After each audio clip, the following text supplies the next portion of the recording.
Hello there gorgeous gamers and welcome back to Pure Play TV, and today we're taking a trip down memory lane with Driveclub, the PS4 exclusive racer that struggled to get over the starting line before hitting the straights at full speed and then crashing head on into the void of digital purgatory. Let's have a look.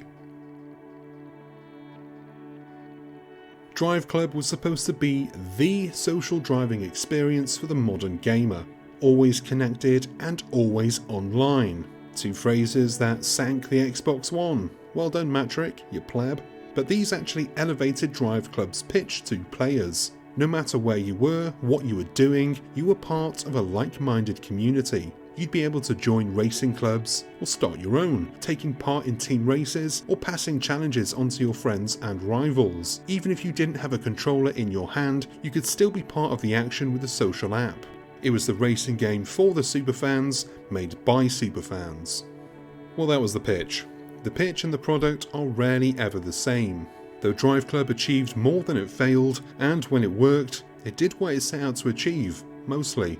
But the drive was not easy, and it was more a road to redemption than a victory lap. Driveclub was announced as part of the PS4 press conference in February 2013.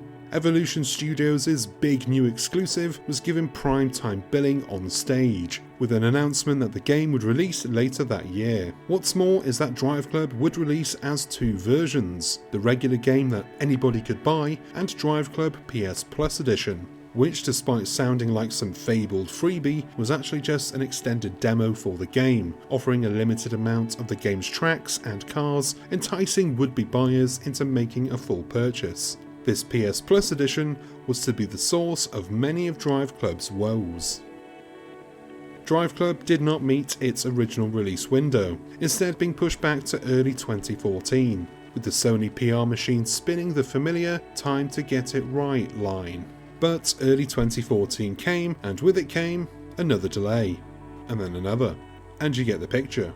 But a month before the game eventually did release in October 2014, Evolution proudly announced that the game had a DLC Season Pass. Bear in mind, there was still a chance at this point that Driveclub would get hit by another delay, so the announcement that, hey, you can spend some more money on a product you've yet to receive did not sit especially well. But October came and Driveclub did indeed release.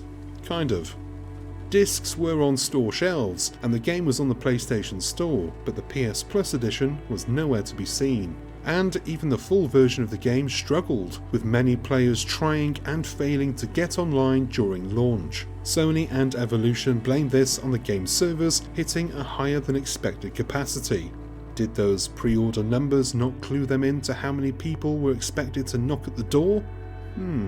These server issues plagued the game for weeks, before finally smoothing out. Yet the PS Plus edition was still nowhere to be seen. Sony and Evolution stated that they didn't want to disrupt the game's stable flow of players with a massive influx of newbies trying out the free version, so it was delayed further, or as Sony put it, until further notice. Further notice would last until June 2015, 9 months after it was supposed to release alongside the full game. Still, it gave players a chance to see what all the fuss was about, in case during those 9 months they hadn't read any reviews, watched any YouTube videos, or played a friend's copy. After almost 2 years of blue-balling players with the promise of a decent freebie, the demo only stuck around for 5 months, before being pulled from the PlayStation Store. After all that faff, it kinda makes you wonder, why did they bother? Did it actually result in some decent follow-through sales? Sony won't say, and I don't blame them. With the PS Plus edition out of the way and slowly fading into a distant but painful memory, Driveclub was finally out on the open road, and it was genuinely really good. It looked the part, it felt the part, and it played the part every word to the script. Though, despite it being billed as the ultimate driving game, it didn't just appeal to the hardcore crowd. The mix of arcade and sim gameplay widened its appeal, and the online components beefed it up and gave it that edge that other racers just couldn't compete with. Not to mention the post-launch support from Evolution Studios, which will go down as legendary. Driveclub players were treated to regular paid DLCs, as well as regular free content updates, and even some cheeky graphical upgrades, believe it or not. We also got bikes, which could have been its own thing entirely, but here it was, being offered as fairly priced DLC. Alas, the good times were not to last too long. Despite getting up to speed and earning the goodwill and trust of fans, Evolution Studios was shut down in March 2016. The little studio that could not anymore, and those left after a year of drip layoffs walked out of Evolution Studios' doors for the last time and straight into the welcome arms of Codemasters. All's well that ends well, right? Except that was not the end of the Driveclub story. The studio was gone, sure, but the game was still online, being played daily by those who cherished it. And what's more, is that just a few months after shuttering Evolution, Sony released Driveclub VR for the PSVR headset. Ouch, what a stinger. But still, we had what we needed, right? The game was active, the servers were running, and those with an appetite for VR had a bonus experience to enjoy. Sadly, it wouldn't last long. 2 years later, okay, that's fairly long. In August of 2019, Sony dealt Driveclub another death blow by taking the game, its expansions and DLCs off the PlayStation Store. Then, at the end of March 2020, Sony killed the servers, and with it, the pitch and product no longer met in the middle. You've heard about driving against ghost times in racing games, but Driveclub took it to a whole new level, essentially turning what was once a vibrant, active, community-fueled game and turning it into a literal ghost town.